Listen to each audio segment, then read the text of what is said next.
Pena? 인스타그램 보니까 베네더스 선수가 여기 것 같은데요. 네. 조언을 좀 받으셨나요? 아니 뭐 항상 서로 쑥스러워서 그런 사이는 아니고 그냥 같이 훈련하고 이런 건 좋아하니까 항상. 도움이 좀 많이 됐나요? 네, 저보다는 저희 팀원들이 되게 좋아하는 같이 주스 같이 해가지고 했었습니다. 그 이번 로드리게스전 좀 승부의 관건이 어떤 건지 좀. 내가 큰 킥을 파워 있는 킥이나 펀치를 맞느냐 안 맞느냐가 좀 큰 관건일 것 같아요. Okay, if we do some English, yeah?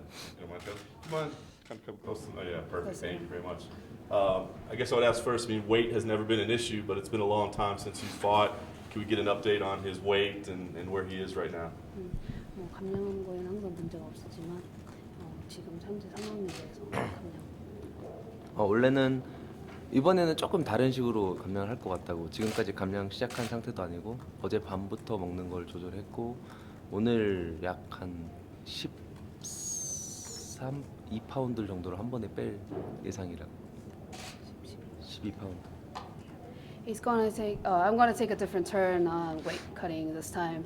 I've only just started regulating my meal prep, meal plans just last night, and tonight I am planning to lose around 12 pounds. I wonder if he's worried about Yair at all. Yair said he was eating a cheeseburger and drinking a beer when he got the call for the fight. Is he worried he might not make weight? 야이르가 이제 감량을 실패할 것 같다는 그런 걱정이 있는지 왜냐면 전화를 받았을 때 치즈버거랑 맥주를 마시고 있었다고. 안 된다고. 네, 절대 안 된다고. 그런 걸 생각하고 싶지도 않다. I don't want to think about it. It can never happen. That can't happen at all. Fair enough. I want to ask about Yair. He's very flashy, you know, in the way that he strikes, very creative. When fighting someone like that, does he want to match that and be creative and fun as well, or is it better to be more traditional in his approach to try to beat Yair? 야이르 선수가 만약 화려한 스타일을 가지고 있는데 그 선수에 맞춰서 똑같이 화려하게 하고 싶은 건지 아니면은 원래 기존에 했던 것처럼 그렇게 나아가고 싶은 건지. 그냥 뭐 내 경기를 보면 알겠지만 뭐 그런 무브먼트 움직임들이랑은 저랑은 좀 거리가 먼 선수고 그냥 저는 좀비답게 처절하게 싸우겠습니다. As you can see from my previous fights, I'm not a fighter that has, a flashy style. I'm planning to go forward with what I originally go with, zombie style. Very nice. I wonder, a win here would be a big one. Would Frankie Edgar still be a fight that you would like to have in the future, maybe even next? 미래에 프랭키 에드가를 상대로 다시 시합을 하고 싶은지 혹은 이 시합 다음으로 하고 싶은 건지. 네, 이 다음 시합은 프랭키가 됐으면 좋겠고 그거밖에 생각을 안 하고 있고 그래도 일단은 야이르라는 선수가 내가 무조건 이길 수 있는 상대라고 생각하고 있지 않기 때문에 이 상대한테 지금은 집중하고 싶다. Right now, I want to put my focus on winning Yair because I don't think he's a fighter, an opponent that I can win easily. But I do want to face Edgar right after. Very nice. And lastly, we're hearing rumblings. Maybe the UFC goes back to Korea next year. If that's the case, does he want to be the headliner there? UFC가 이제 서울로 오게 되면 한국으로 오게 되면은 그때 헤드라인을 하고 싶은 거지. UFC 서울에 대한 소식은 내가 조금 알고 있는데 아마 가능할 것 같다고. I am aware of UFC coming to Seoul next year, and there is a possibility of me headlining the event. I'm curious what he thinks the state of the UFC is right now, with a lot of people talking themselves into these title shots. Where when he was fighting, he got all these shots from his fighting style. So I'm just curious, from his time away, what he's noticed in the UFC.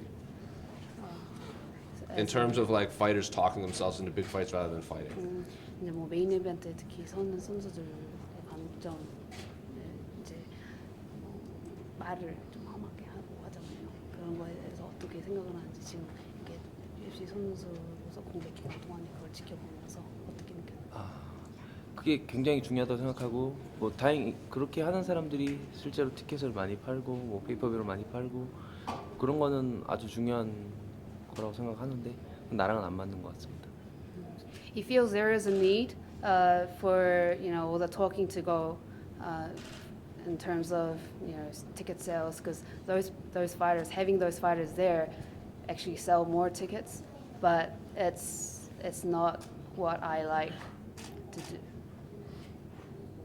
And last one for me, trades are now a thing in mixed martial arts. One championship, and the UFC traded Ben Askren for Demetrius Johnson. I'm curious what your thoughts are, specifically because it's the biggest Asian promotion, one championship.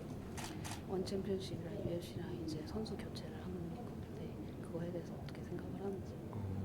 뭐 UFC에서 결정한 일이고 뭐 그리고 뭐 선수들 나만 아니면 뭐 그거에 대한 속 사정이나 이런 것들은 내가 알고는 있는데 그렇게 드미트리우스 정도나 베 아스크렌 정도의 큰 선수가 아니면 그렇게 크게 땡기는 단체는 아닌 것 같다.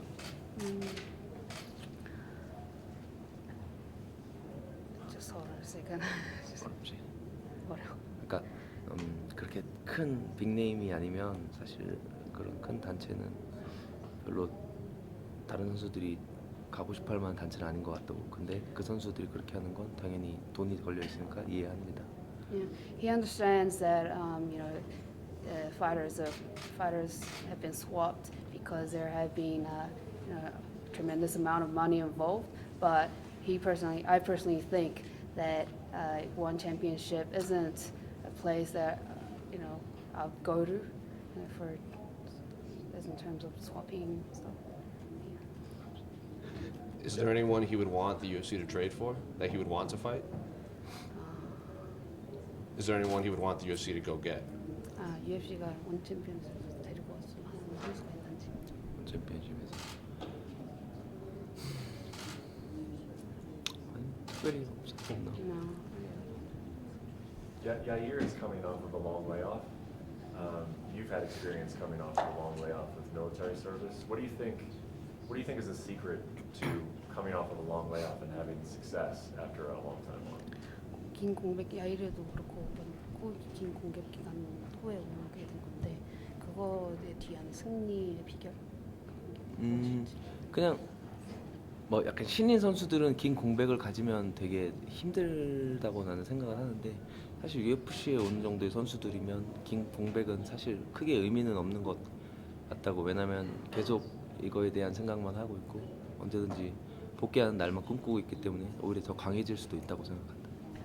What I believe, taking tremendous time off from fighting, it's not that big of a problem for people in the level of UFC fighters. If it was, one of the newbies, it would have been, a big How about thing. you said you weren't going to be flashy along with him, but is his style hard to prepare for in a short amount of time? Is that flashy style, would it be nice to have a longer time to prepare for it, or do you like that it's just quick preparation?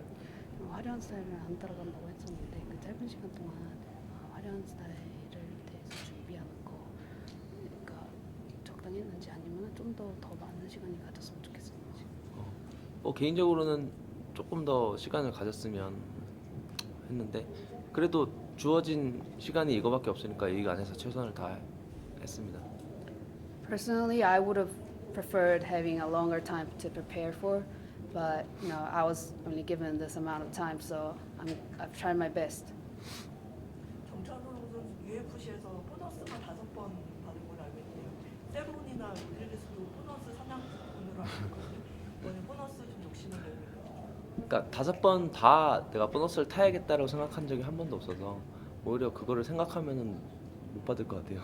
아무 생각 없이 하면 또 약간 선물처럼 주지 않을까요? 어저께 인터뷰에서 로드리게스가 그 타격전을 좀 염두에 있다고 했거든요. 이번 시합이 엄청난 전쟁이 될 거라고 이렇게 예고를 했는데 그거에 대해서 좀 한 말씀 해주세요. 네, 당연히 격투기는 서서 매 라운드 서서 시작하는 거니까 저도 타격으로 준비를 많이 했고요.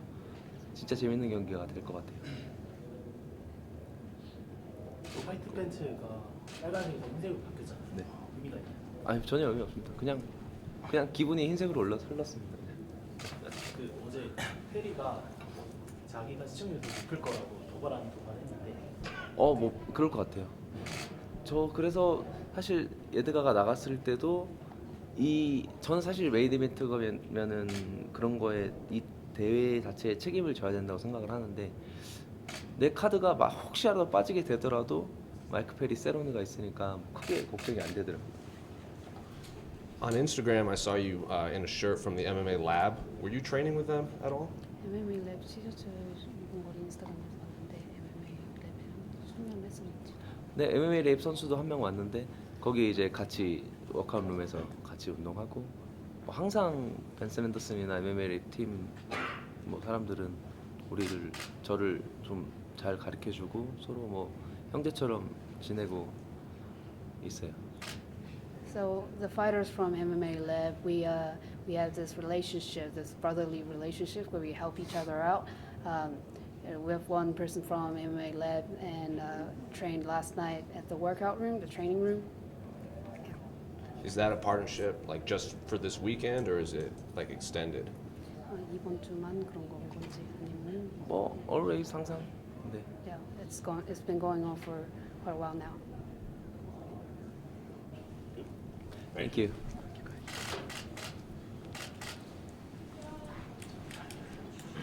think the important thing to learn is that there's a Korean word for movement.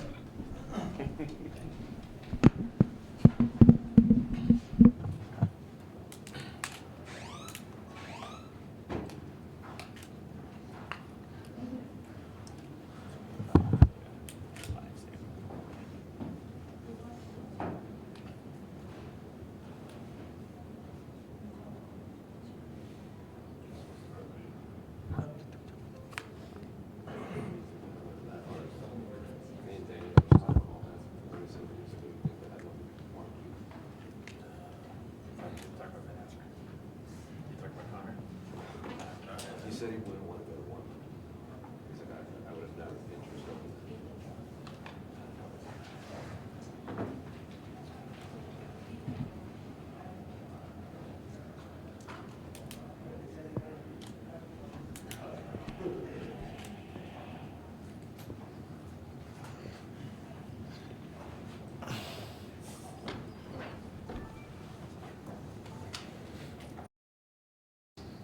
Cowboy, how was Broncos practice yesterday? It was awesome. It was unbelievable. The facility is world class.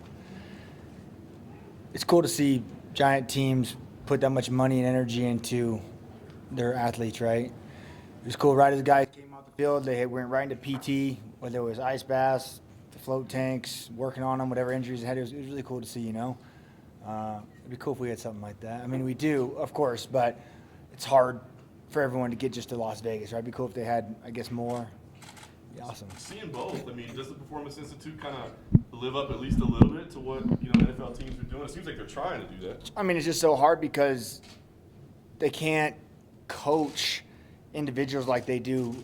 Like Denver's Denver, right? They were competing against every other state, and whereas the PI, I might not like that striking coach, or I might not like that jiu-jitsu coach. So it'd be hard for the UFC to have this coaching staff, and then us be like, I don't really like using that. So, but as far as the PT and the everything amenities they have there is awesome. Do you think that's the key? You've been around this game for so long. It seems like people now are finally getting to the realization that maybe not grinding and killing yourself in the gym is the key every day. It's actually the rest and recovery and the taking care of your body more than just getting in there and killing each other in the cage every day. I sure think. I hope so, because that's what I do. If I wake up I'm sore, I'm like, man, it's beautiful out. We're riding the Harleys, man. We're out of here. We're gone. So it all depends. But yeah, rest and recovery has got to be, man. Just beating yourself up and grinding. You see these young kids doing it, and you try and explain to them, and you're like, yo, pull back. But then in their mind, they're like, this is what I have to do. But it just comes with age, I think, and experience doing it. Like me, hell no. Those days are long gone. You're going to have some VIPs from the Broncos here to watch you fight, right? Yeah, man, the D-line's coming, so it'll be pretty cool. Pretty excited. Very cool. Well, this is the last day of weight cut, but we know that you're just trying to get to 170. What is knowing that you're heading to 155 after this? 174 right now. So, 174, yeah. so there's not much to do today. No. Maybe a quick jerk off, I'll be all right. Are you going to enjoy this? 4 pounds? Too strong. Impressive.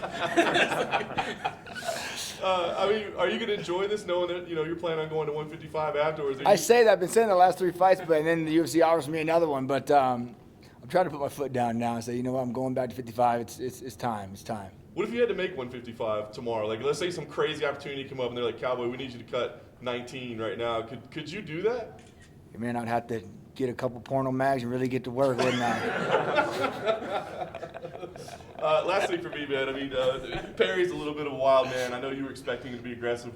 We're going to see you guys face off tomorrow. What are you expecting from him? Do you think he's going to try to get in your head that last time? Oh, or yeah, try to of get course. aggressive? What are you expecting to face off tomorrow? He's kind of like a goofball when it comes to all this like weigh-in. So I'm sure he'll do something retarded. I don't know. It'll be fun.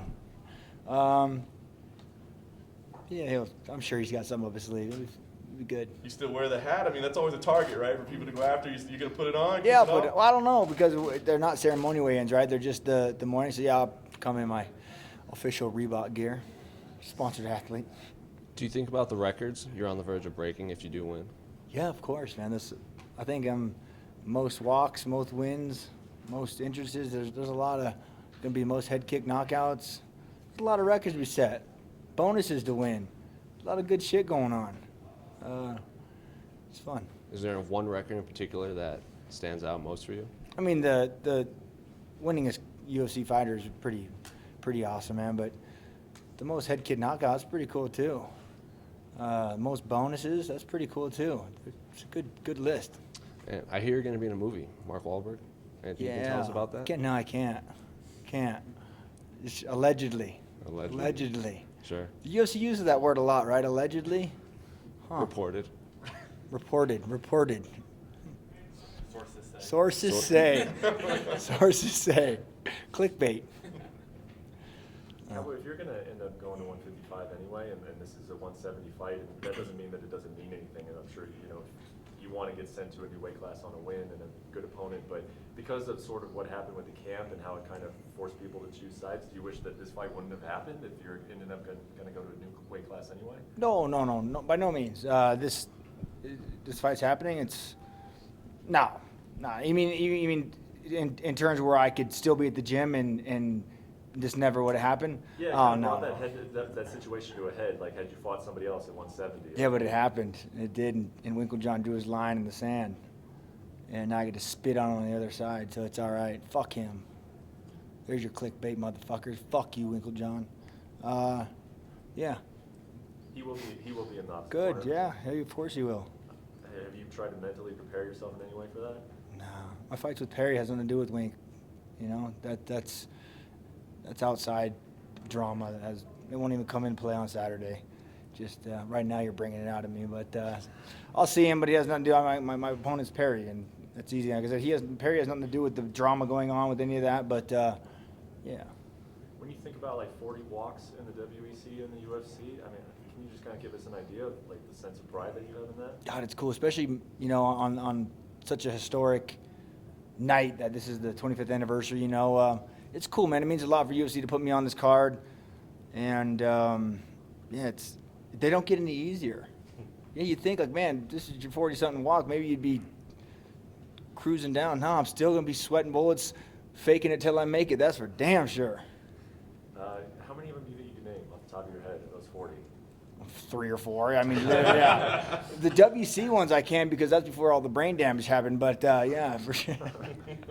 I saw, courtesy of an article on MMA Junkie, actually, you're the oldest person fighting on this card. How does that make you feel? Hell yeah.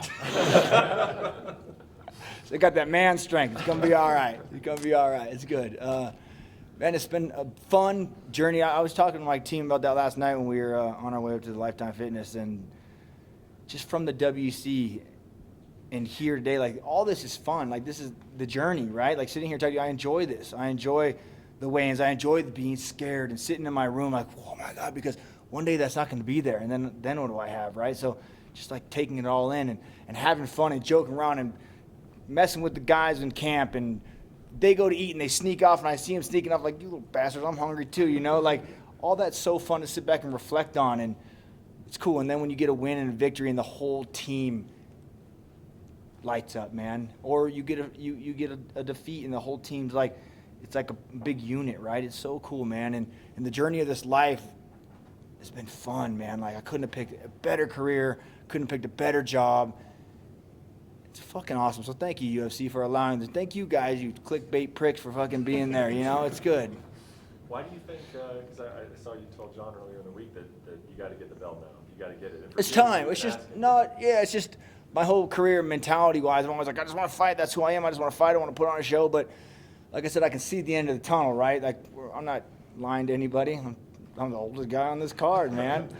So the end of the tunnel, but so it's time. That's like the last thing I need to do in my career before I hang it up.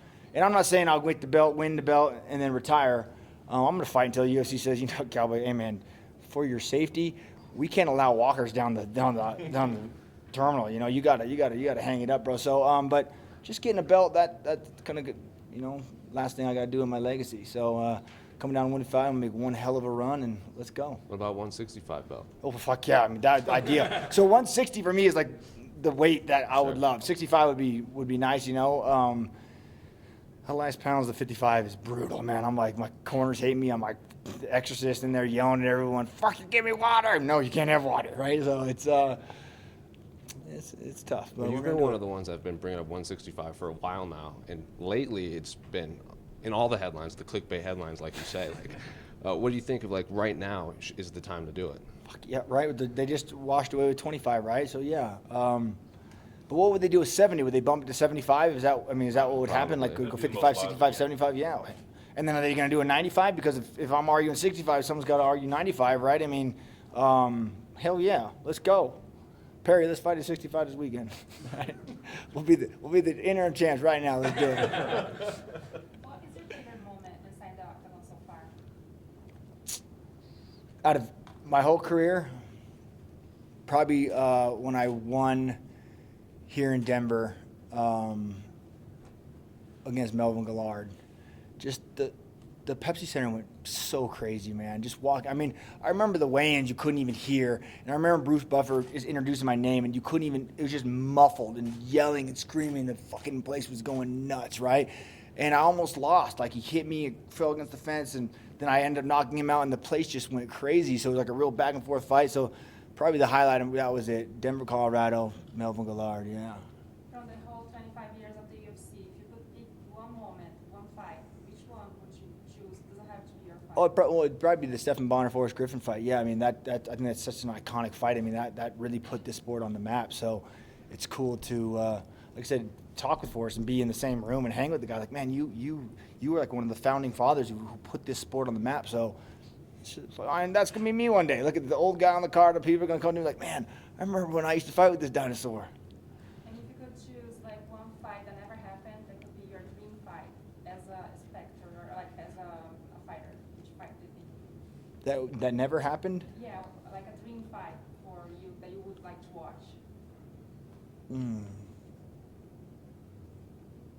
Well, I'd like to see Floyd get his ass in there and get his ass whipped. That'd be fun. So that'd be cool.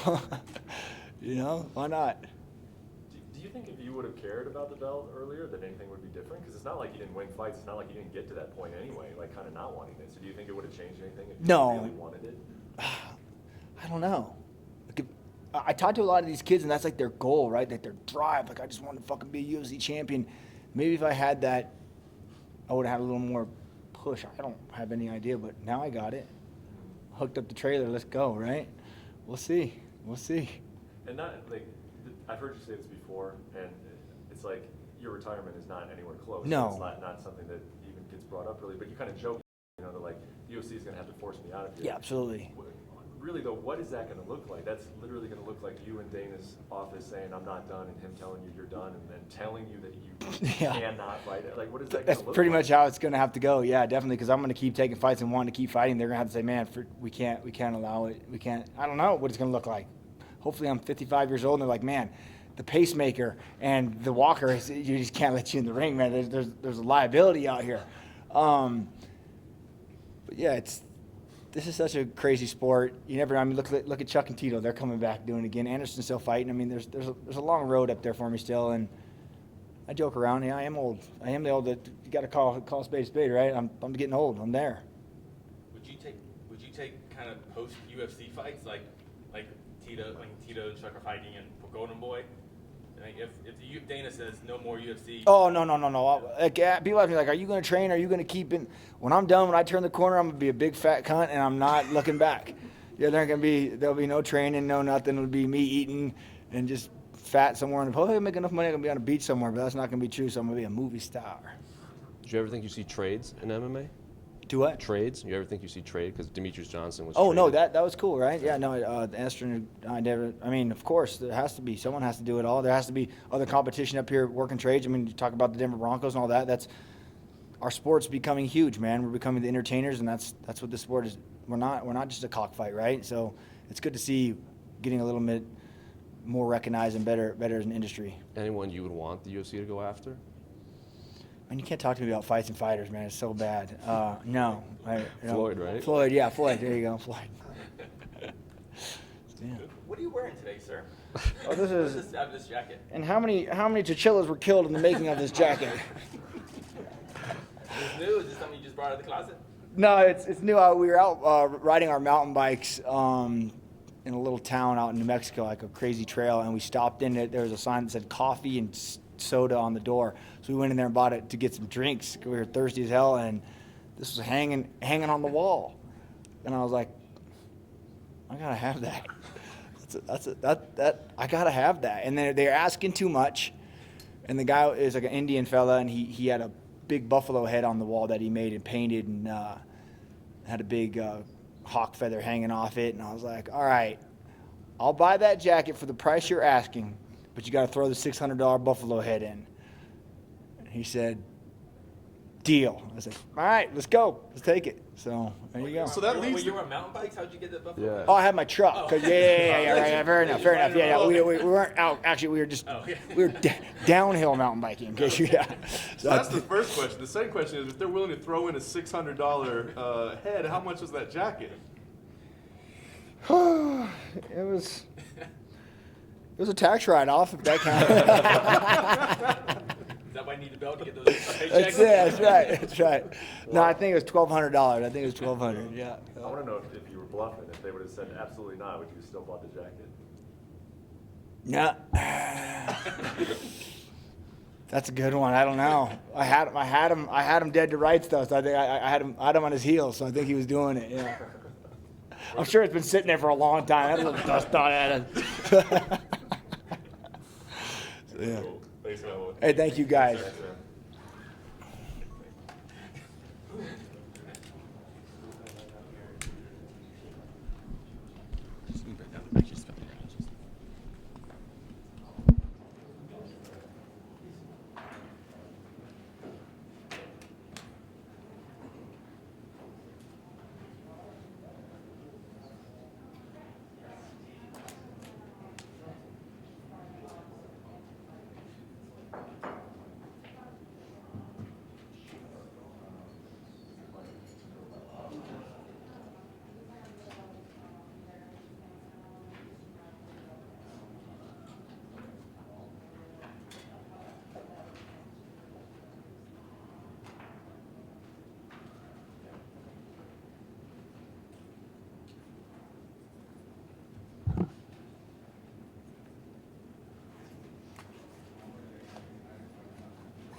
Nobody likes a weight cut, but let's get the update. I know you don't enjoy it very much. Where are you at right now? How much you have to go? I have a few pounds. So. Fair enough. You know, you mentioned the long road back yesterday that you had. You know, just all the things you had to do mentally and physically. I wonder, along those ways, was there ever a time that you thought it's not worth it? Like, I don't need to do this anymore. You know, I mean, I think at some point every fighter kind of goes through a lot of emotions when it comes to it. I mean, I've come across just all my friends in the sport, and then being with Tisha, I mean, we'll sit there and talk about different things. And obviously, being a female fighter and the toll it takes on our bodies, the hormones and everything, it gets harder, you know? And so there's a lot of question that sometimes comes into play. I remember when I first started this sport, it was fun. It was super challenging. The weight cuts were just like, oh, let's get this done. Like, it was just something new. Now, I mean, that seriously is the hardest part. And it just, for me, like I was saying yesterday, I mean, getting the hypothyroidism now and stuff like that, I really didn't realize how much of an effect it would take. But it's hard. It's tough. And I actually started this fight camp at 170 unwillingly. I mean, I do everything that I could possibly do. I stay in shape. I've had a lot of people come to me and ask me if I've ever considered going down to 125, and it's just like, you know, I have the Mexi roll is what I like to call it and stuff. But with how hard I train and everything, I should actually be like a walking anatomy chart. And so when those things come into play, I mean, I do kind of question it sometimes. But I feel like I still got some strength in there to keep doing it, and so I just keep grinding it out, but we'll see. Is there medication or anything that you can take that maybe is an issue with USADA, or is there something you can take to help? I'm currently on medication right now, but it's just kind of one of those things to where you develop it, and then obviously being an athlete and constantly playing with the weight and stuff, we're just trying to find a way to fine-tune it and what truly works for me, and since it's something so new, we haven't exactly fine-tuned it. So, you know, there was a time during this camp where actually I started at 170. I was dropping really well, training was going great, and then all of a sudden I started going back up in weight. So then I shot up to 162, and we weren't understanding it. So we went back into the doctors to figure things out, and then the weight's slowly starting to come off. So, you know, I'm just trying to stay smart with everything and make sure that along the way of enjoying this passion, I'm staying healthy with it. It may be a weird question because I don't know anybody that would turn down a UFC title shot, but you admitted it wasn't necessarily the best of scenarios for you. Have you ever regretted taking that opportunity, taking your shot? You know, I think everything happens for a reason, so it's kind of one of those things where I went out there. I'm completely grateful for the opportunity, so that'll never change. But, I mean, obviously the outcome, you want everything to go different, and so, but I mean, I would have liked a little bit more time. I would have liked to be able to come back and, you know, get the feel for everything, get in the swing of things and how it all felt again. But hey, it's not the end of the road, and it's kind of the same thing with Ultimate Fighter. I didn't win the show, but I still found my way into the UFC. I'll still find my way back to that title shot. Last thing for me, I wonder moving forward, what would mean more to you? Another shot at the title, or maybe a chance to fight Amanda again? I mean, is there one that means more than the other? You know, the ultimate goal is the title for me. I think that for me, I have different things that I want to reach. And, you know, I mean, it doesn't matter who's holding the title. Amanda's a friend, but then obviously we have to fight, and so there's bitter feelings there.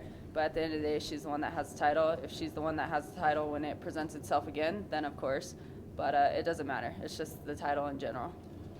You brought up, like, cutting weight as a woman, like hormones and everything play a factor. Sarge brought that up when she missed weight. She kind of accredited, like, hey, it was this month and everything. Like, is that something fans just don't recognize, like, especially the female fighters?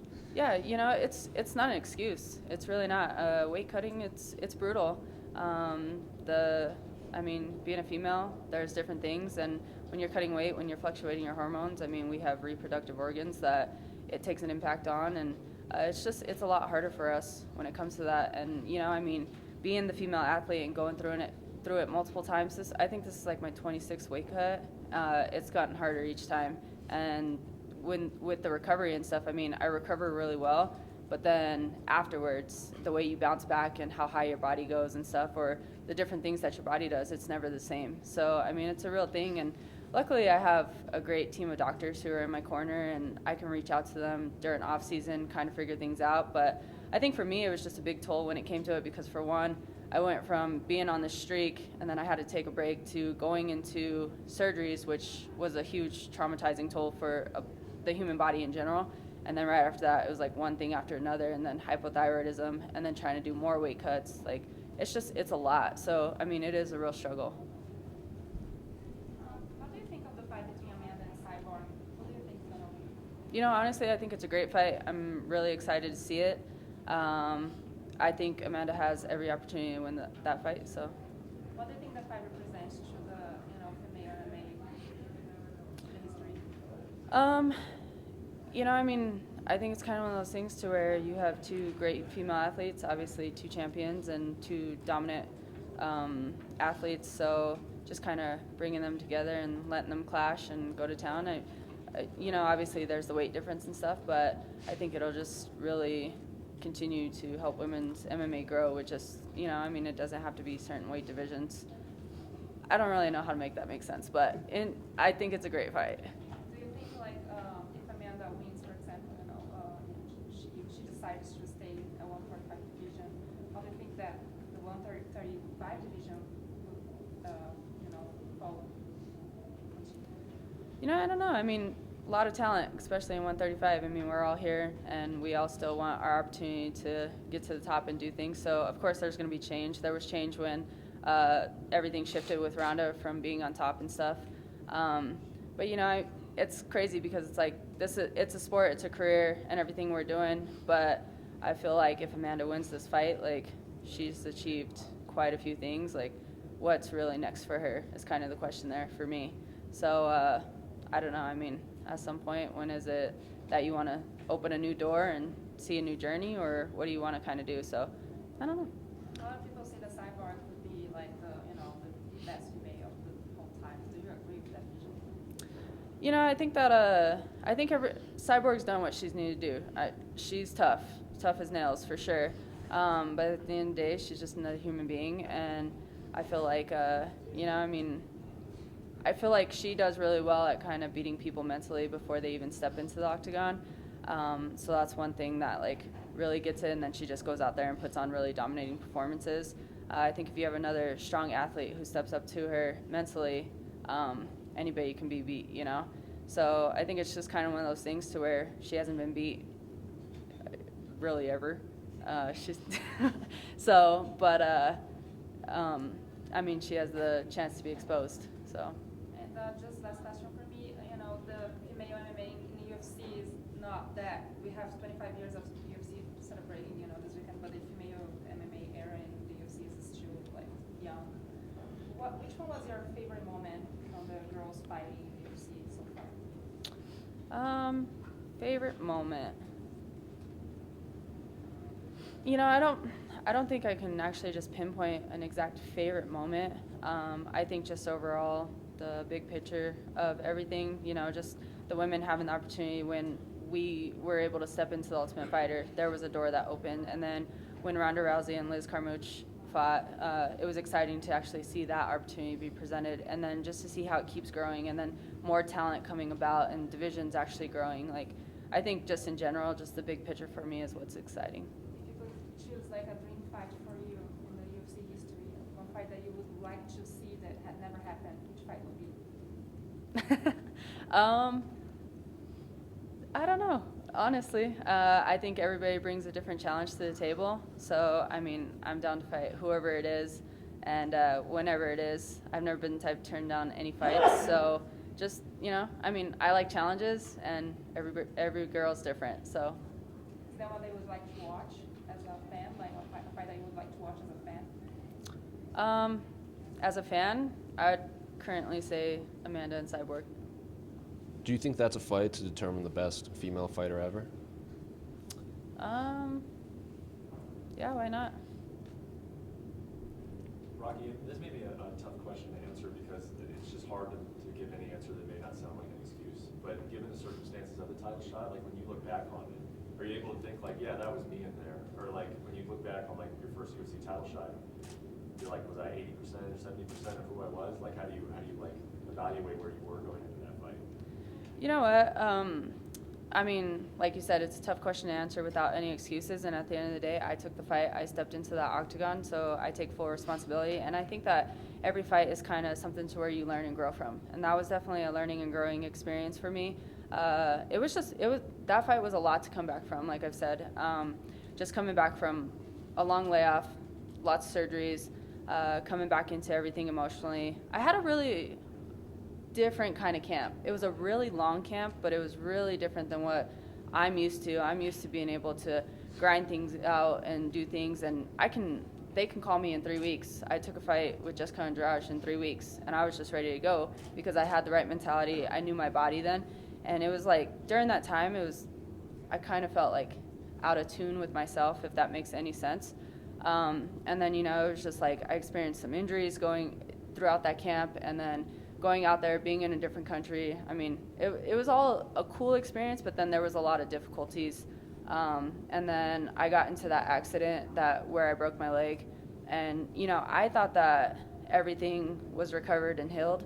And for me, I don't know if it was just like being in a rush to get back out and doing what I love because I was away from it for so long. But in the fight with Amanda, I mean, it was the first strike she threw. I fell on the ground, stood back up, and she hit it a second time. And it was a game changer. Like, that was not me in the octagon at all. And I can honestly say I was in a defensive mode the entire fight. Like, to watch that fight was one of the hardest fights to watch for myself, to actually learn and pick out, because it was just like, that wasn't even me in there to really learn anything. But that's why I was saying that for me, that was a big emotional thing to learn from. It was a good thing to get over some mountains and to figure things out in that aspect. And then this camp to kind of shift gear and take it, I kind of went backwards a little bit to my roots and just figured out where, what got me to where I am today and to where I can grow. And then as far as the leg, we got really aggressive with things and just doing things. So this way that I can feel a lot more like myself this fight. You looking forward to not having to answer questions about Amanda after a while? Yeah, I guess. Cool. All right. Thanks, guys.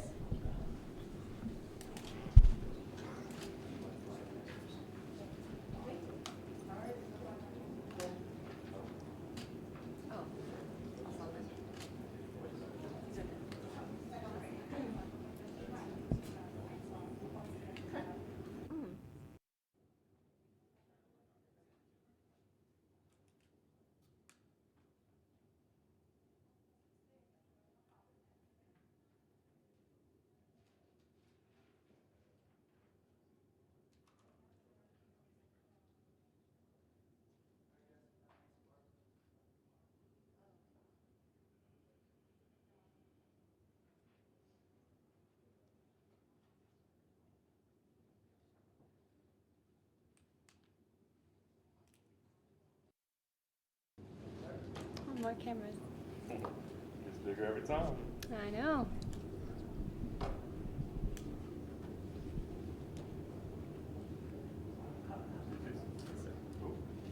All right, well, we're one day closer than we were yesterday. Yeah. Is the excitement building? Are there any nerves? Give me the feeling right now. Still not as many nerves, but yeah, definitely excitement.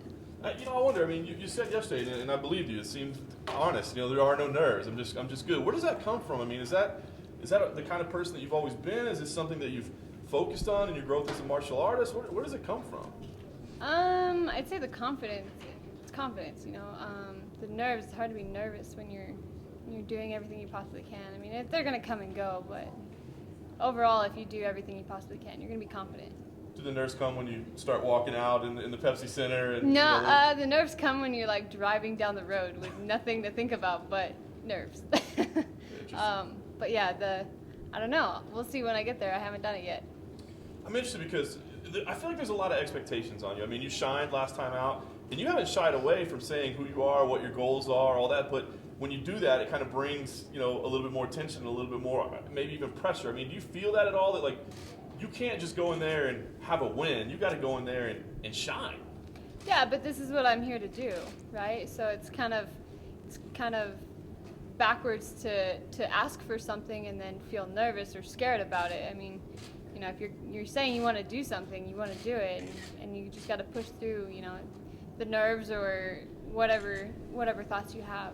'Cause it's the You goal. mentioned you've had a lot of opponent changes over your career, so Yeah. I do wonder, this doesn't bother you, but how much scouting did you do? I mean, your opponent's a little bit of an unknown to most people as well. I mean, how much scouting did you do, and what do you see?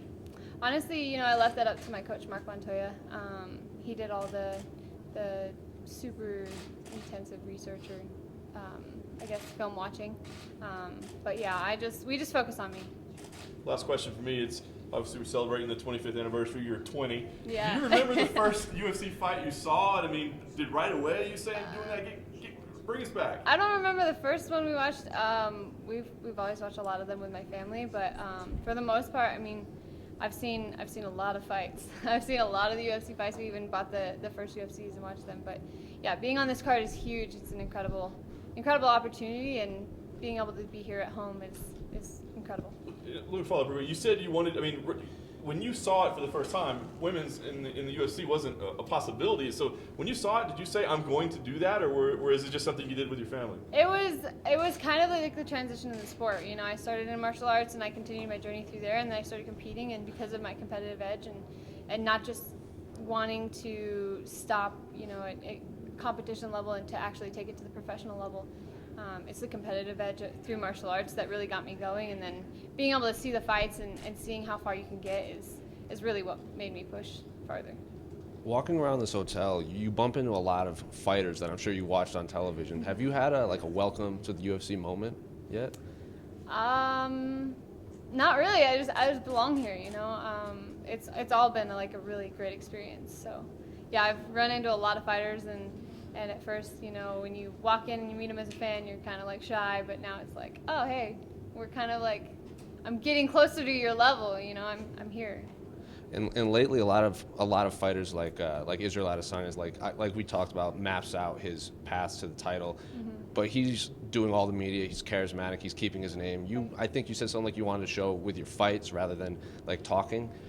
Yeah, it's not really what's happening lately, huh?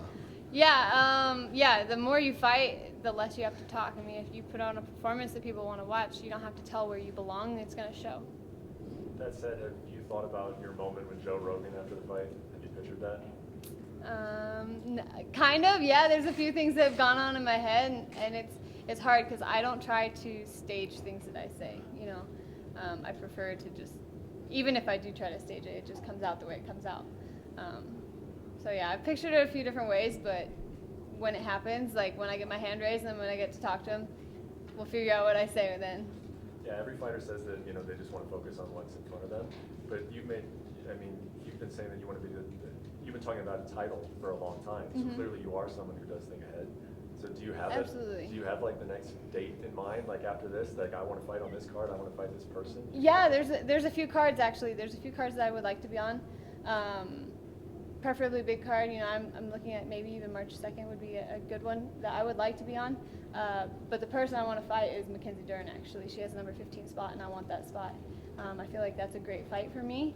That's a fight that we're going to win, and that's going to get me, in the rankings. And then, next thing is to move on up through the rankings. Why specifically her, though? You could call it 14, you could call it because 13. Why she Mackenzie? ducked me in LFA. When we were fighting in LFA, I was offered to fight her, and she turned it down, and I wanted to fight her. And then I was given the opportunity a second time, and she turned it down again. So I feel like now she can't run away. I mean, she's in the UFC, she has to fight, so that's a fight for us.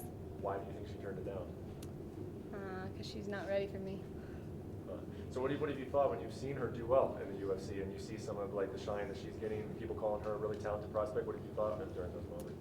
To be honest, I feel like she hasn't fought anyone, necessarily that has given her the matchup that she needs. She's fought a lot of people that are going to give her the opportunity to fight on the ground and put it in her favor, and I'm not that fighter.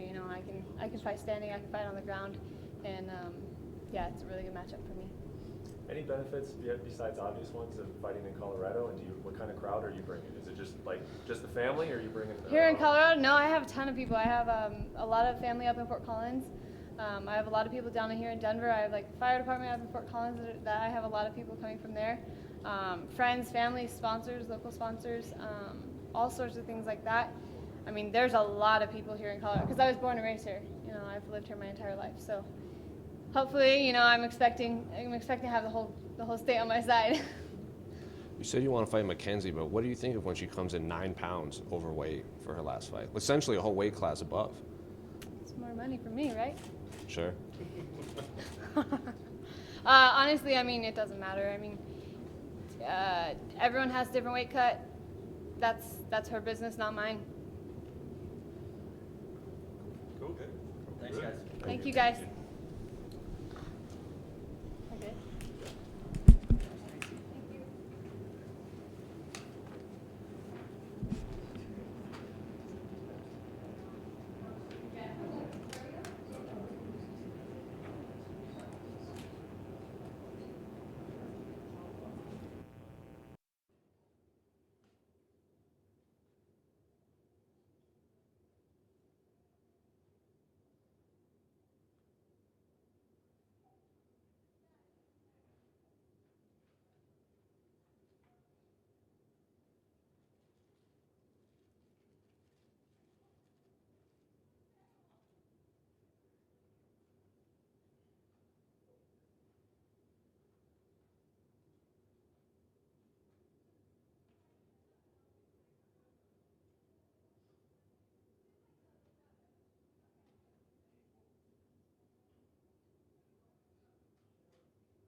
I could top his. That was Cowboy's dragon was pretty strong. pretty but legit. Bad though.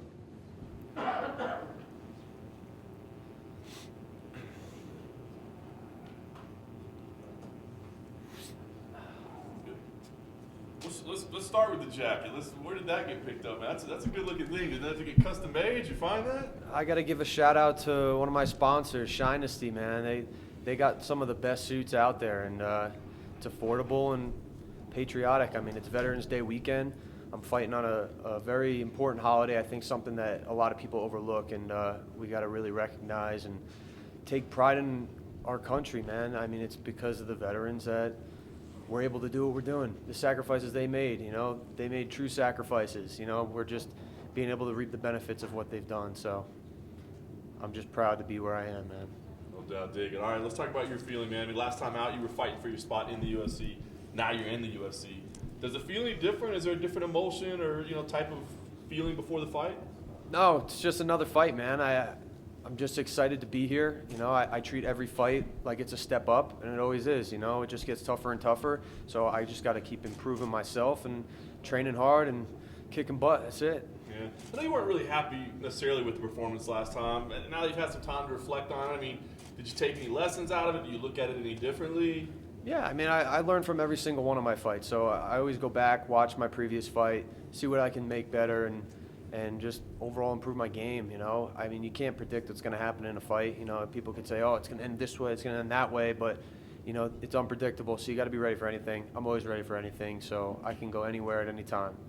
You get Pena in this fight. I mean, this is a fight that he wanted dramatically. I mean, was this a fight that you wanted? Was this a fight you felt necessary for you? That doesn't matter to me. A lot of people are having trouble finding opponents. Mine called me out, so I was like, okay, I don't got to look for somebody, so I'll fight. What do you see in him? I mean, you got exposed to him a little bit on the show. You got to see a little bit of him. I mean, what do you think about him as an opponent when you break him down? He definitely has a big advantage on reach. I mean, dude's like a Sasquatch, but I really think that's the only advantage he has, just the length and the reach, but just close the distance and hit him hard. Do you feel like this in some way validates your tough win? Or, I mean, have you already done enough? Because, he feels like him not being there, means that you can't call yourself the winner. Do you feel like this validates it, or do you feel like that's already been done? No, show's over. The show ended in July, You can argue, oh, I should have won, this and that. Injuries is a part of the sport. You can't stop that. Everyone gets banged up. I was banged up on the show. Unfortunately, his was a little more severe, but look, it is what it is. Shoulda, coulda, woulda. But it's just another fight. He's in the UFC. I'm in the UFC. Nothing to complain about. Yeah, no doubt. Last thing for me, what comes next, man? I know you don't want to look past this, but this feels like you're still kind of stuck in that tough mode a little bit. If you win here, would you face somebody else from the cast, or do you feel like, hey, it's time for me to move on and kind of start a different path? Look, I'm gonna fight whoever the UFC wants me to fight. I don't care. I just want to be active. That's the only thing I'm looking forward to. Just fighting every 3-4 months. And just being a part of this great organization. That's it. I want to get in there and fight. That's all I want to do. I don't care about the fame, the exposure. I just want to get in there and compete. It's in my blood. And I want to just get in there. What do you make of him doing all the media rounds? I mean, he's doing vlogs, he's doing every interview imaginable. His face is out there a lot, and between you two, he's more visible online, I guess I would say, maybe because of his nickname. Do you look at that and just be like, hey, thanks for doing my job building this fight up? I mean, he's doing a great job of marketing himself. I mean, obviously social media is blowing up for him, and that's the way you market yourself nowadays. So I mean, I think he's done a great job at that. Yeah, I mean, I guess it benefits me too. I mean, I'm fighting in the same card, but just everyone takes it differently. I'm not living on social media. I'm not all about that. I just live my life, man. If you want to follow me, follow me. Were you surprised Joe didn't get another shot in the UFC? Honestly, you never know. Should he have got another shot? Maybe. Should he have not? Maybe. I don't know. I mean, you never know. It's all up to the UFC. They make the decisions. Sometimes people agree with what they make, sometimes they don't. You just got to kind of go with the flow. Thanks, guys. Thanks, sir. Thanks, Mike.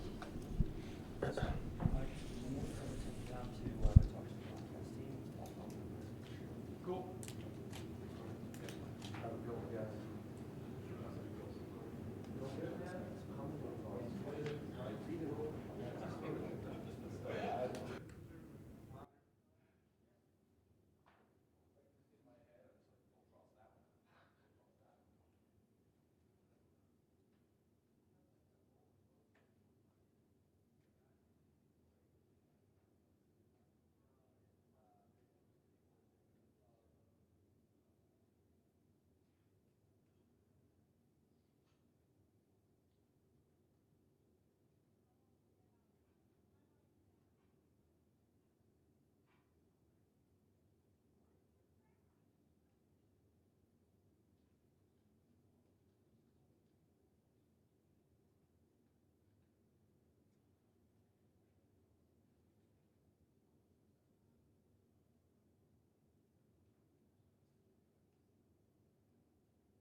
you said you were eating a burger and drinking a beer when the call came in for this fight. So give us the weight update. How are we doing right now? I am good. My weight is good. I'm almost on my weight, on point. It's the best weight cut that I ever had. You know, Juan Archuleta, who's my friend and my training partner, has been helping me out with the diet, and I honestly feel pretty good. And everything else is perfect. You know, I feel we just went to the amphitheater, you know, to get a walk, and we get to see some deers and you know, to be a little bit in the nature, which I like a lot. You know, to clear your mind, your thoughts and stuff.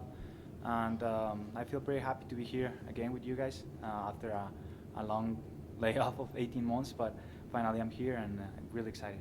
Let's talk about game planning. I mean, this is such a short period of time to step in. How much game planning and specifically preparing for the zombie could you do, or do you just basically show up and do what you do?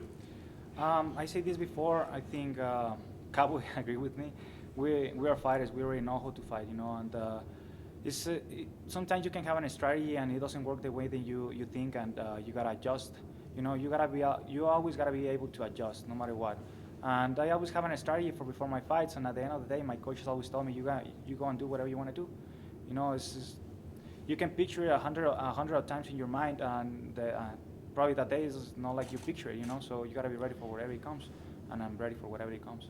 Last thing for me, part of what made you, you know, get so much attention was your flash and your style. I mean, I know that's just kind of who you are, but do you feel like after this layoff, like you got to go in there and do some extra crazy stuff just to remind everybody, like, look at what I'm capable of doing? No, I already show what I'm capable of. You know, I know it's ups and downs in this career. You know, everybody loses and stuff like that. You know, it's just part of the game. You know, and my style of fight is gonna be always the same. You know, it's who I am. If you go back and look into my first fight, you're gonna see the same Yair Rodriguez, and you know, it's just who I am and how I like to fight, how I feel to fight. You know, it's just you cannot think up there. You know, if you start thinking and doing something, you won't do nothing. You gotta just be able to react and be fluid and you know, just fight. Just fight. Are you the type of fighter that lays out their path, like, to the title, or do you just take it one fight at a time? I used to think differently before. I was a little worried about, like, I'm gonna get a title, and you know, that mindset is kind of you know. But I realized that it's better to take it slowly, step by step, you know, because that way you're learning what you're doing, and the mistakes that you do in your career, you take it in a better way, different perspective of stuff. And right now I'm just focused on day by day. I'm not worried even about the fight. You know, it's Saturday. I'm worried about right now, how I feel right now. I'm drinking my water, eating my meals, getting ready for the fight. Tomorrow is gonna be my weight cut. You know, tomorrow I'm gonna be worried about that. You know, but for now I'm happy to be in the present right now, in the moment. In your long layoff, have you noticed any changes in the way the UFC is, maybe the featherweight division, how fighters are promoting themselves at all? I think so. You know, I think fighters start realizing that you start.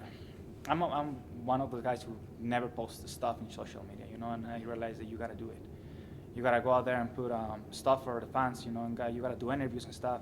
Which is not like I hate you guys, but you know, doing interviews sometimes is hard. If you ask most of the fighters, nobody likes to do a lot of interviews and stuff. But it's part of the game and it's part of what you have to do. You know, it's your work, it's my work to do it. And I actually love to talk to you guys, you know, but sometimes you forget about it, you know. And I think most than anything is you don't want to keep on going back to the stuff that you already been talking to for a long time and stuff. You know, you just want to move forward. And sometimes interviews and all this kind of stuff just makes you go back again and okay, I gotta say all this again, and it's repetitive. That's one of the things. But everything else is perfect, you know, and it's part of the game. Is it harder for you because you probably have to do Spanish and English media, so you probably have to answer the same questions twice all the time? I had to learn English, but I mean, not because I had to. I learned it because I wanted to, you know. And you gotta be able to. I like the language. I like the culture. I like everything that it has to do with the United States of America. It's like my second home because I have the opportunity here to grow as a person and as an athlete, as my professional life and stuff. And it's been really tough for me. I didn't went to school to learn English. You know, you guys teach me how to speak by being nice to me, by being kind to me. You know, I mean, it's been just a couple of guys, a couple of people that's been rough to me. You know, but I don't care. You know, it's those kind of people is what they have inside them. You know, and all of you guys are being awesome to me. So thank you. Do you think learning English is like a key to growing in the sport? Because that seemed like Aldo and Renan Barão never learned it, and they could have been bigger. Yes, you gotta you're fighting in a, I know it's a worldwide company, but it's based in the United States. You know, you gotta be able to communicate. Communication is one of it's the first thing. It's like in human nature is communication. You know, the first thing you gotta do. If you're not able to communicate, people won't understand you. You won't make yourself understand yourself and stuff. So I think you gotta learn how to speak English for sure. Yeah, it seemed like at one point in your layoff, you were trying to figure out where you were going to live and who you were going to train with, and it seems like you returned kind of to your roots, like you went back to Jackson's where you started this kind of journey in the U.S. Why was that the right place to go back? Well, I didn't went back to Jackson's. I was there for like 3 weeks or so until I got injured, and then I decided to move forward again from that place. You know, it's just a lot going on in there. They have a lot of fighters, a lot of drama, and I love everybody there, but I don't like drama. And you know, I'm really private guy. I don't like to be out there too much, be involved in drama and stuff like that. You know, and you know, I'm based in Huntington Beach. I've been training in Huntington Beach Training Center with my manager Tiki, and I've been training in King's MMA, which they opened the doors for me, and I've been training with Eddie Bravo as well. You know, and of course, I haven't been under Eddie Bravo every single day because it's like I got to drive like 30 minutes. But every time that I can, I go there and I try to follow his program. I talked to him and I told him that I really look up to him. You know, one good friend of mine, Mario Delgado, he gave me a book, 10 Planet book, and I started reading it and I started practicing the moves and stuff. And it's a style that I really like a lot. What was it like for you to have to pull out of that Zabit fight because of just everything that went into putting that fight together, and then you probably knew that a lot of people were going to say, "Oh, you're ducking Zabit." Like what was it like to have to know that I got to pull out of this fight? Well, I have. I'm not mad at people or anything like that because I understand fan perspective, but you know, it's kind of tough if you start thinking about it. But whenever you know yourself and what you're doing stuff, and you're fine with yourself, nothing else matters. What's it like when training with Eddie? Good, great. You know, hearing his advice and stuff, and he doesn't stop oh, you gotta pick it up.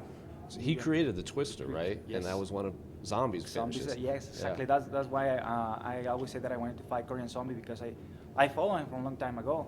I know he's aggressive, I know he's explosive, and I know he follows the Bravo system, and it's something that I like a lot, you know. And I'm just being able to fight Korean Zombie makes me really happy. Thanks, Jay. Appreciate it. Thank you, guys. Okay. If you win this fight, obviously you're moving up in rank. Do you have anyone like I won't whatever, whomever. Okay. Awesome. Thank you. Thank you. Thank you, guys.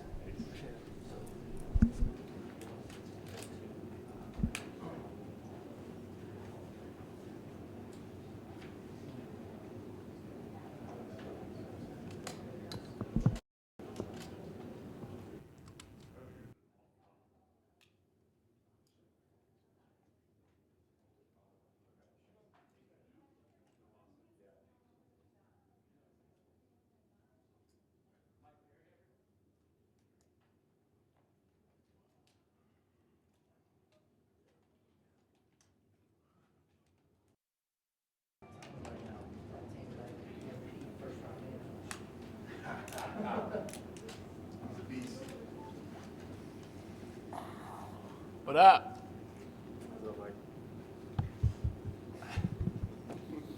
Well, Mike, let's start since we're getting close to weigh-ins. I mean, we talked about the big weight cut. Give us the latest update. Where are you at right now? How far you had to go? Shoot. I woke up this morning about 78.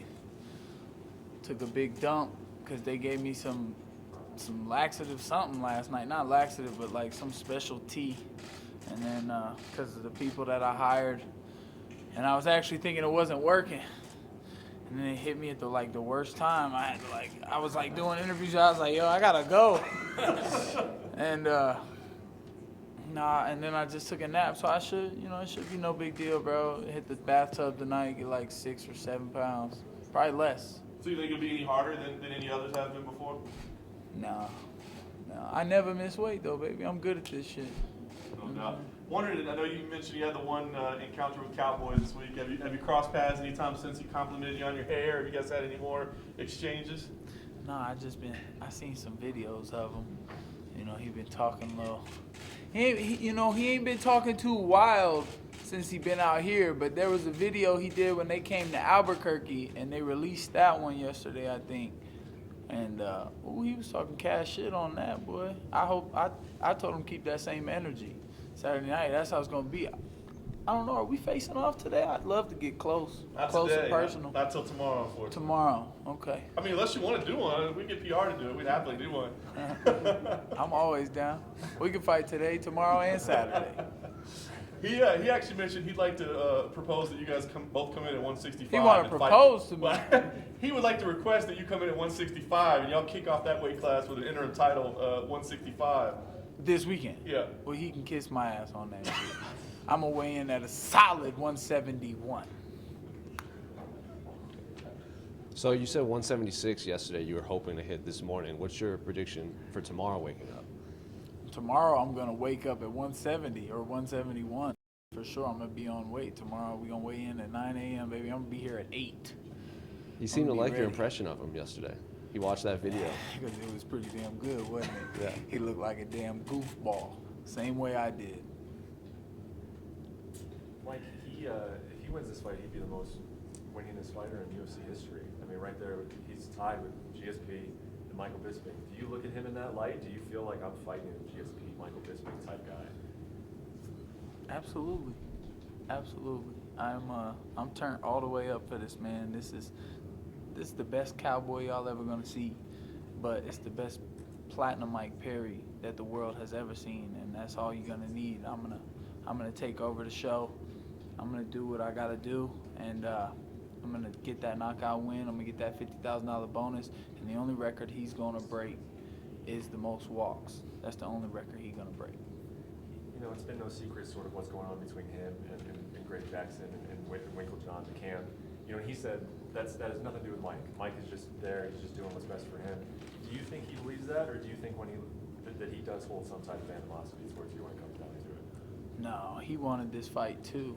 Because when we sparred and I took it easy on him, he thought that this could be a win that gets him the most wins and all this. And he thinks I keep my hands low, and his foot isn't going to reach around my big shoulders. I'm sorry, my neck is hidden. I'm like a little turtle in here. There's no way. That's why y'all have never seen me get knocked out. Now, come on, man. We already know Chin's platinum. He said he's going to give the fans what they want and stand with you. You believe that, or you think? Absolutely not. He's saying it so much. I know exactly what he's going to do. He's going to come out and take me down.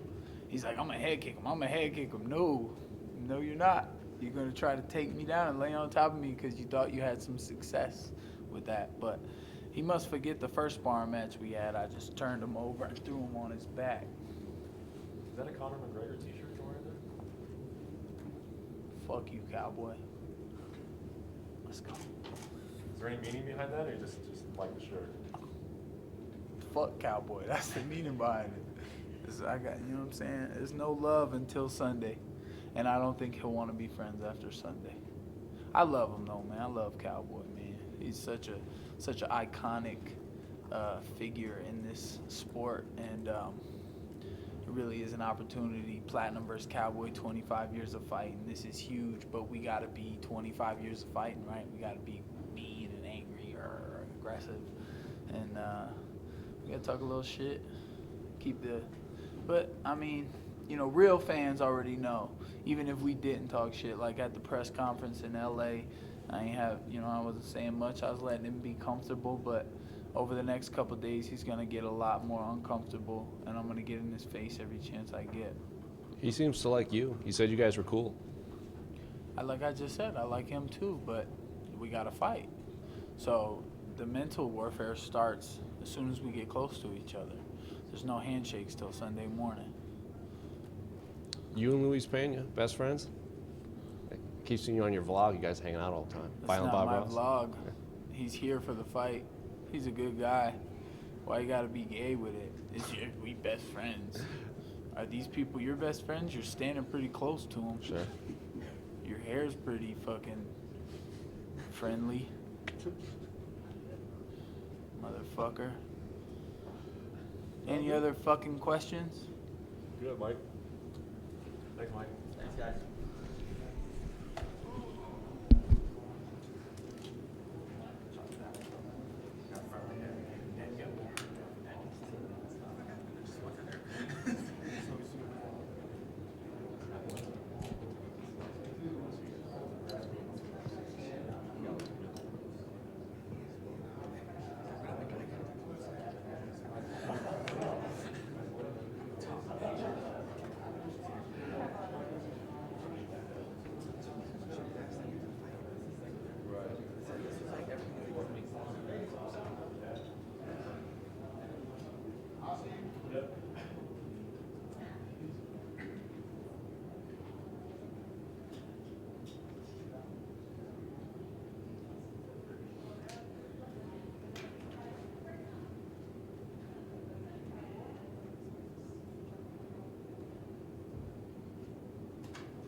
Wow.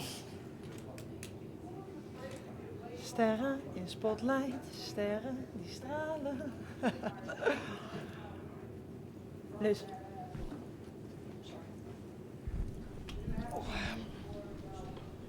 Well, I was going to ask you if at this far into your combat sports career you get nervous before fights, but you're singing and laughing, so I'm guessing no. But I don't know. I mean, you've been fighting forever. A couple days out from a fight, what do you feel? I mean, are there nerves there at this point in your career?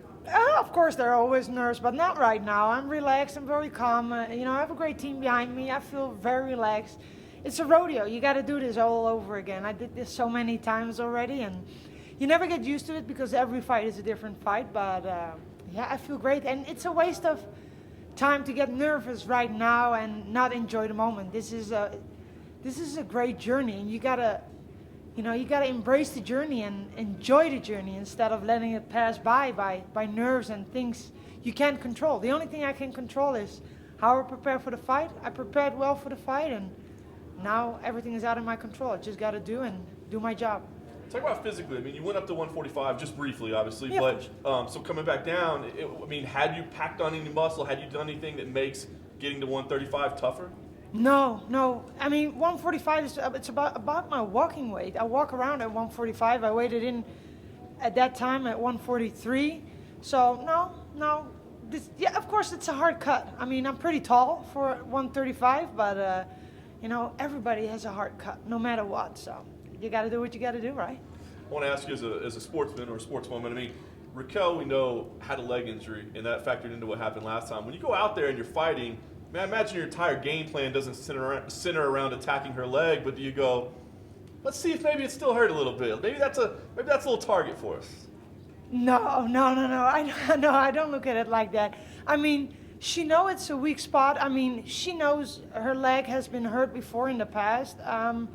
No, I'm just in the overall I'm in the overall game. I just want to finish this fight, and I want to finish it in the Iron Lady fashion way, and I'm going to do everything I can. And I know I have a top competitor, and I know she's not going to let me do that easy, but we're going to do our best, and we will see what happens. Nice. And lastly for me, what do you want to do moving forward? I know you don't want to look past this, but I mean, you haven't ever been like super active in your career where you fight 3-4 times a year. What do you want to do? I mean, when you're coming back, do you want to get more active? Do you have ideas, goals, targets? Give me an idea what a win would do for you here. To be honest, I really haven't thought about it. Of course I want to stay active. That's the best scenario, But like I said, I just don't want to look ahead and make any or say anything that I cannot live up to, Like I said, I have a great fight and a tough fight in Raquel, and we'll see what the outcome of that fight will be and how I feel afterwards. And ask me the question after the fight again. You were the first female champion at the 145 division. How was the whole process of getting the title and then not being able to fight and losing the title the way that everything happened? How was the process for you emotionally? At sometimes, in life you make decisions, and when you make a decision, it has consequences. Every decision in life has consequences, no matter what. I knew there were going to be consequences on the fact what I've said, but if you look back at my history or leading up to the 145 title fight, I've always said I go back to 135. Never I've said I'm not going back to 135. I mean, it has been a hard road, but that's life. Life is bumpy, and I'm here right now. I'm fighting Raquel Pennington, and I hope after Saturday night we can leave that all behind. Amanda is going up though to face Cifers for the 145 belt.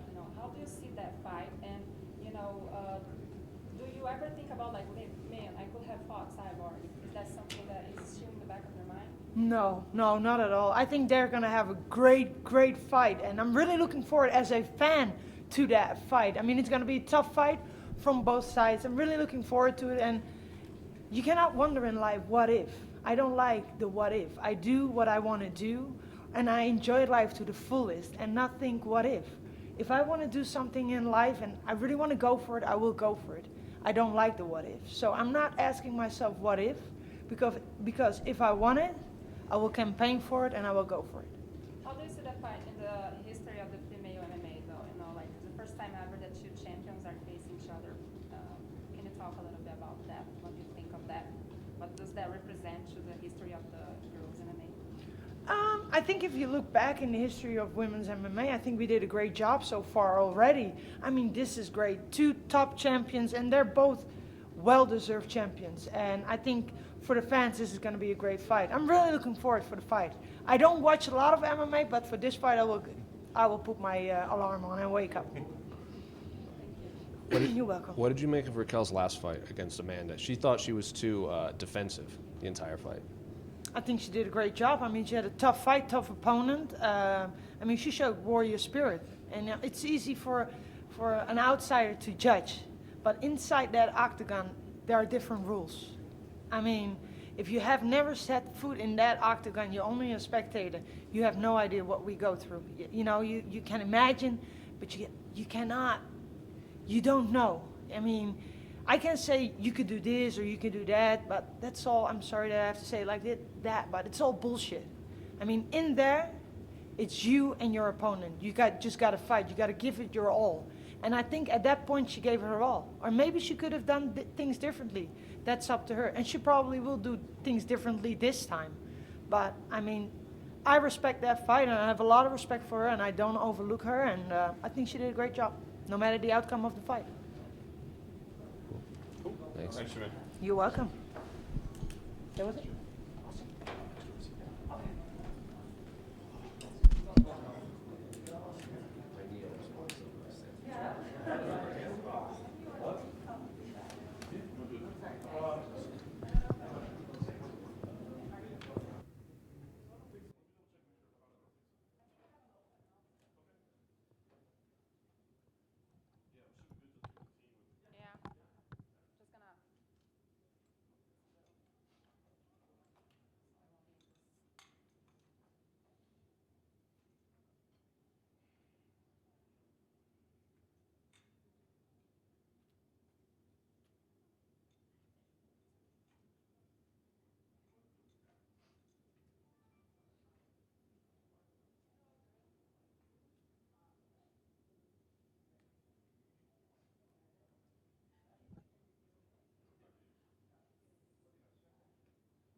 You're early. That's good.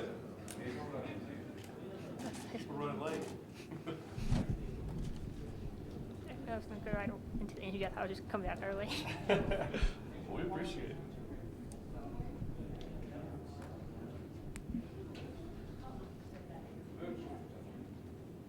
Is good. Awesome. All right. Well, stepping in short notice, gonna make a UFC debut. Give us an idea of what the feeling, the emotion is like for you right now. It's pretty exciting. Really looking forward to it. Any nerves at all? I mean, is this a moment that you had envisioned, or did it kind of catch you by surprise? What did you think?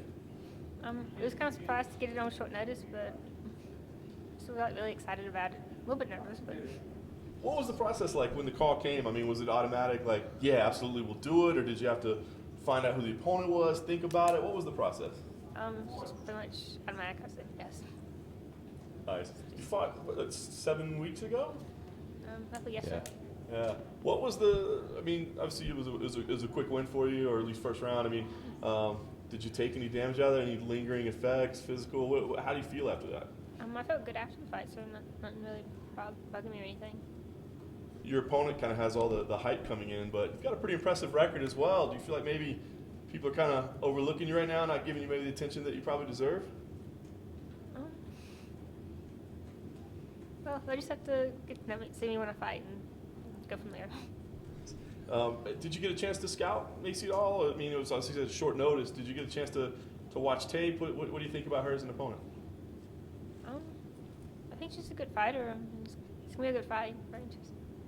Very nice. And last thing for me, I mean, what should we expect? I think some of us are thinking this might be a pretty fireworks-filled type fight. Is that what you're expecting here? I think it will. Were you expecting a call from the UFC soon, or did it catch you off guard? Because you're on a 5-fight win streak, I think, correct? Yeah. A little bit. I wasn't expecting it to come like that quick right away. Are you a fighter that lays out their career path before taking a fight? Like, after I beat this person, I'll face this person, and then this person. Do you just take it one fight at a time? I take it one fight at a time. Okay. Cool. Yeah. Good. Thank you. Appreciate it.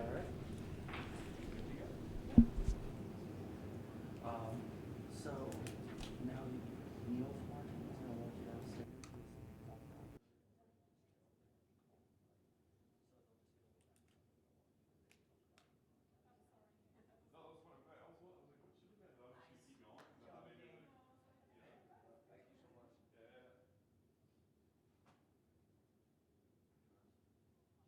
I was like, nah, I don't know what she's looking at.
Slight adjustment to make, sir.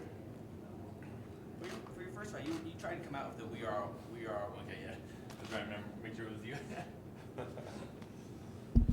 Obviously, July, you had an incredible win, man. It was a fantastic performance. It wasn't for the tough title, unfortunately. But what did that win, that performance mean for you? Man, that meant everything for me. It really changed my life, you know what I'm saying? I was able to get the performance of the night bonus, and you know, with that $50,000, I legitimately changed my life. I was able to take that and make the move from St. Louis to California, move to AKA permanently, and you know, it's been history ever since. No doubt. Talk about that. I mean, we know the legendary intensity of training at AKA. I mean, what's been the benefits? What's been the payoffs for you? I mean, I can't speak highly enough of the benefits and payoffs of training at AKA. I legitimately was one of Khabib Nurmagomedov's main training partners, main sparring partners for this, his last fight against Conor McGregor. You know, it's like you can't pay for an experience like that. I was gonna say, what does that do for you? I mean, it's got to be. Is it a little disheartening at all? I mean, I imagine you gave him some good runs, but that guy's top of the game right now. Is it almost tough to deal with a guy like that, Ninja? I mean, of course, you know, Khabib is one of, if not he's the greatest lightweight in the world, probably one of the greatest of all time. And, you know, at the end of the day, the mentality that I have, I felt as though I did well enough that I gained confidence through it. You know what I mean? I gained confidence in my rounds with Khabib. I looked at it as though him, Manap, Islam Makhachev, they threw things at me that no one else in the business is going to throw at me. I feel prepared for anybody that steps in the cage with me at this point. You made it clear you wanted this fight a lot, man. It meant a lot to you. I mean, you can't get the tough title, right? I mean, that was won in July. So why is it so important to you to get this fight? I mean, does it send some kind of message that you should have been the guy? I mean, it's not even, it really has nothing to do with being the tough champion. I just felt as though this was the correct fight to make. This is the one that makes the most sense. You know, there were a lot of people after the fight that said I would have won if I never got injured, and I don't, you know, in my opinion, there is no would have. I would have won if I didn't get injured, and I want the chance to prove that, and I'm sure Mike wants the chance to prove those people wrong, so it just makes the most sense. Give me an idea of what you see in Mike. I mean, obviously, you got to see a lot of him on the show. Break him down. What do you see? I mean, Mike's a good, well-rounded fighter. He's a great guy. You know, out of one of the people on the show, I respect Mike a lot. In fact, during tryouts, he and I actually went and hiked Red Rock Mountains together. So I liked Mike. You know what I'm saying? But as a fighter, not to take anything away from his skills, like I said, he's a very well-rounded fighter. But I don't think he brings to the table a lot of the things that I do. I'm dynamic everywhere. I look for the finish, like the entire fight, from bell to bell. I'm looking to finish you, and I believe, you know, he hasn't had to deal with someone like that before, and this is going to really test to see what he's going to do. So it's kind of interesting because I thought this was personal. I thought maybe it was a grudge thing, but you're saying it's not. Not at all. I like Mike. You know, we're two guys. Like I imagine I could see myself having a beer with him after the fight, going out and partying with him after the fight. You know, I would consider him a friend, but you know, in this game, you're gonna have to fight your friends. If it would have been Joe Giannetti, who I consider one of my best friends at this point, we'd be fighting. You know, it doesn't matter. Last thing for me, I saw on social media today, you were posting your weight and some expletives there, man. I mean, what's that anger about? I'm just tired of people thinking that I have a hard time cutting weight or that I'm going to be the next weight cut disaster. This is easy for me. I've been making 125 since I was an amateur, and I have over 40 amateur fights combined between MMA, boxing, and kickboxing. This isn't anything to me. Cutting weight is easy. I say the hard part's over when I post about making weight, but it really isn't. The hard part is just waiting to go fight. You know if DC's calling this fight? I believe he was originally supposed to call this fight until he got the offer to fight Derek Lewis, and I mean, I can't blame him. I would want to take some time off and not have to deal with any obligations as well. So he would be talking a lot of trash about you if he was calling? Of course DC would be talking a lot of trash if he was calling this fight. I mean, the man loves me. I love him, but dude, that's just the man DC is. He ain't gonna let me off the hook just because he's calling my fight, just because he likes me. Do you think most fans know your real name? No, not at all. I think I legitimately, there are people who think my name is Bob, and it's all good, you know. I never really thought I would be one of those Rampage or GSP kind of guys, but hey, I'll take it. VBR, Violent Bob Ross, if that's what you want to call me, that's what you want to know me as, I'm good. So if someone says, "Hey Bob, you're turning around." Most of the time. Cool. Yeah. Thank Good. you. Thank you, sir. All right, so Neil is gonna walk downstairs to take your phone number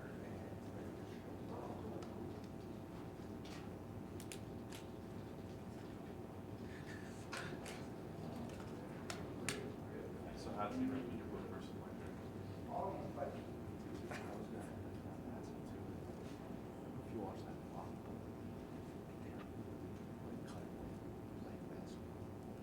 No, I didn't see there's a Right.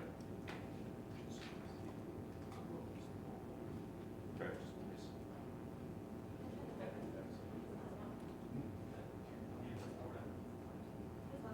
Yeah.